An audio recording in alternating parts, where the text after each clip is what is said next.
जरा सोचिए, इंसान के अंदर सबसे गहरी भावना कौन सी होती है? जाहिर है खौफ, यानी डर। आज हम एक ऐसे ही खौफ की तह तक जाएंगे जो मुख्य कस्बों से बहुत दूर बसे एक प्राचीन और सुनसान गांव भैरवपुर की गलियों में बसा था। शाम ढलते ही ये गांव बिल्कुल सन्न रह जाता था। इसके बीचों बीच मौजूद 100 साल पुरानी हवेली की टूटी खिड़कियों से जब ठंडी हवा गुजरती थी ना, तो एक ऐसी खौफनाक सनसनाहट पैदा होती थी कि गांव के लोग इसके पास से गुजरने में भी कांपते थे। आइए आज इसी खौफ के मनोविज्ञान को थोड़ा गहराई से समझते हैं। आहट मुझे ले जाएगी, आहट मुझे ले जाएगी, सुनकर रोंगटे खड़े हो गए ना। ये किसी डरावनी कहानी का कोई डायलॉग नहीं है। ये भैरवपुर के एक नाई रघु के असली शब्द हैं, जब उसका मानसिक संतुलन पूरी तरह टूट चुका था। ये उस खौफ का नतीजा होता है जब इंसान किसी ऐसी चीज का सामना करता है जिसे उसका दिमाग समझ ही नहीं पाता। रघु सिर्फ डरा हुआ नहीं था, वो एक गहरे मनोवैज्ञानिक आघात का शिकार हो चुका था। खौफ का साया, भैरवपुर।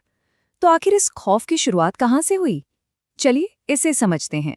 एक सुनसान गांव, एक वीरान हवेली और एक ऐसी आवाज जो वहां बिल्कुल नहीं होनी चाहिए थी। पुराने दस्तावेजों में इस आवाज को महज एक आहट कहा गया है।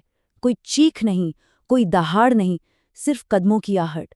सोचकर देखिए, अनदेखे कदमों की आवाज सीधे हमारे दिमाग की सुरक्षा प्रणाली पर हमला करती है। ऐसा लगता है कि कोई ठीक हमारे पीछे है, पर मुड़कर देखने पर कोई दिखाई नहीं देता। आहट के विभिन्न शिकार। यह डर किसी एक इंसान का वहम बिल्कुल नहीं था, बल्कि धीरे धीरे ये पूरी तरह से फैलने लगा था। इस खौफ के फैलने का तरीका बड़ा ही अजीब था। शुरुआत हुई आधी रात को, जब रीना ने हवेली की दीवार पर एक दूसरी परछाई देखी और उसके बाद से ही उसके कमरे में किसी के उड़ने की आवाजें आने लगी।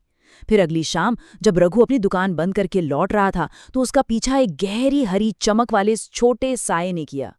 कुछ रातों बाद सविता जब बगीचे में दिया जला रही थी, हवा के एक तेज झोंके से दिया बुझ गया और उसे एक बिखरे बालों वाली काली मूर्ति दिखाई दी। और हद तो तब हो गई जब देर रात अमर की खाली बस में एक अनदिखे यात्री ने प्रवेश किया, जबकि पीछे की सीट पूरी तरह खाली थी। ये शक्ति किसी एक जगह तक सीमित नहीं थी, ये अलग अलग लोगों के दिमाग से खेल रही थी। और बात यहीं खत्म नहीं हुई। गांव के स्कूल मास्टर अनिरुद्ध, जो भूत प्रेत जैसी बातों को बिल्कुल बकवास मानते थे, उन्होंने भी एक रात हवेली के पास से लौटते हुए अपने ठीक पीछे भारी जूतों की आवाज सुनी। जब वे मुड़े तो सड़क बिल्कुल खाली थी, लेकिन तभी ठीक उनके कानों में किसी ने फुसफुसाया, तेरा समय आ गया है, तू बच नहीं पाएगा। जो भी इस रहस्य के करीब आता है या इसे नकारने की कोशिश करता है, ये अनदेखी शक्ति उसे सीधे चुनौती देती है। जब डर हद से बढ़ जाता है तो लोग अक्सर भगवान का सहारा लेते हैं, है ना? मोहन नाम के एक शख्स ने शांति के लिए हवेली में मंत्र पढ़ने की कोशिश की, लेकिन जाहिर है ये कोई साधारण आत्मा नहीं थी। धीमे कदमों की आहट आई, लोहे की जंजीरें अपने आप हिलने लगीं और दीवार पर खून से ये वाक्य उभर कर सामने आया, आहट से बचना नामुमकिन है। ये शक्ति शुद्धिकरण के हर प्रयास का बेहद आक्रामकता से विरोध कर रही थी। हवेली का अंधेरा तहखाना। जब गांव में दहशत हद पार कर गई, तब एंट्री होती है डीसीपी अरविंद की। विज्ञान और तर्क को मानने वाले डीसीपी अरविंद इन सब बातों पर हंसते थे।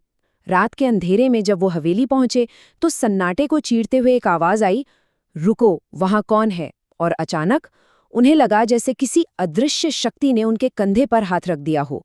पलटने पर वहां सिर्फ हवा थी, लेकिन उनके कानों में एक स्पष्ट आवाज गूंजी, तू सच जानना चाहता है तो तहखाने में उतर। ये शक्ति भागने को नहीं, बल्कि सच्चाई का सामना करने को कह रही थी। अरविंद, रीना और अनिरुद्ध के साथ हवेली के पीछे के पुराने लोहे के दरवाजे की ओर बढ़े। दरवाजे पर जोर लगाया तो वो चरमराते हुए खुला। अंदर एक अजीब सी सड़ांध और सीलन भरी सीढ़ियां थीं, और फिर वो घुप अंधेरा। यह सिर्फ सीढ़ियों से नीचे उतरना नहीं था, ये तर्क और सुरक्षा के घेरे को छोड़कर एक गहरे भयानक रसातल में प्रवेश करना था। ललिता का खूनी श्राप। इसी गुप्त अंधेरे तहखाने में छुपा था एक बहुत ही खौफनाक सच। दीवारों पर जमी काई के बीच खून से लिखा हुआ एक संदेश बिल्कुल स्पष्ट था, ये मेरा श्राप है, जो सुनेगा उसका अंत होगा। और वहीं एक सफेद धुंधला साया उभरा। जरा अपने दिमाग में इस मंजर की कल्पना कीजिए। बिल्कुल किसी खौफनाक 3D एनिमेटेड फिल्म के विजुअल की तरह एक बेहद डरावनी परछाई उनके सामने खड़ी थी। वो थी उस हवेली की मालकिन ललिता। कई बार इन अलौकिक कहानियों के मूल में इंसानी क्रूरता ही छिपी होती है। ये कोई राक्षसी शक्ति नहीं थी, ये एक पीड़ित इंसान का अंतहीन क्रोध था। पूरे 100 साल, जी हाँ, 1 सदी, ये कोई मामूली संख्या नहीं है। ललिता को इस अंधेरे तहखाने में दफन हुए 1 सदी बीत चुकी थी। जरा सोचिए, 100 सालों का दर्द, घुटन और विश्वासघात। समय के इस विशाल अंतराल ने उस दर्द को एक भयानक और अनंत श्राप में बदल दिया था। तो आखिर वो आहट थी क्या? 100 साल पहले ललिता के लालची पति ने उसे वहीं जिंदा दफना दिया था। जब वो अंधेरे में सांस लेने के लिए तड़प रही होगी, मदद के लिए पुकार रही होगी, उसकी वो अंतिम चीखें और कदमों की छटपटाहट कभी खत्म ही नहीं हुई। वे उसी तहखाने में कैद होकर एक खौफनाक आहट बन गई। गांव वाले जो खौफ महसूस कर रहे थे ना, वो असल में ललिता की 100 साल पुरानी घुटन का ही अक्स था। अचानक तहखाने की दीवारें हिलने लगी, मिट्टी गिरने लगी। ऐसा लगा मानो वो श्राप उन्हें वहीं दफन करना चाहता था। वे किसी तरह जान बचाकर बाहर भागे और उन्होंने हवेली को चलाकर खाक कर दिया। उन्हें लगा कि ललिता के भौतिक शरीर और हवेली के जलने से ये श्राप हमेशा के लिए नष्ट हो जाएगा।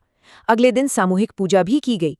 आग अक्सर शुद्धिकरण का प्रतीक होती है, ठीक है, लेकिन क्या कोई भौतिक आग एक गहरे अलौकिक और मानसिक जाल को जला सकती है?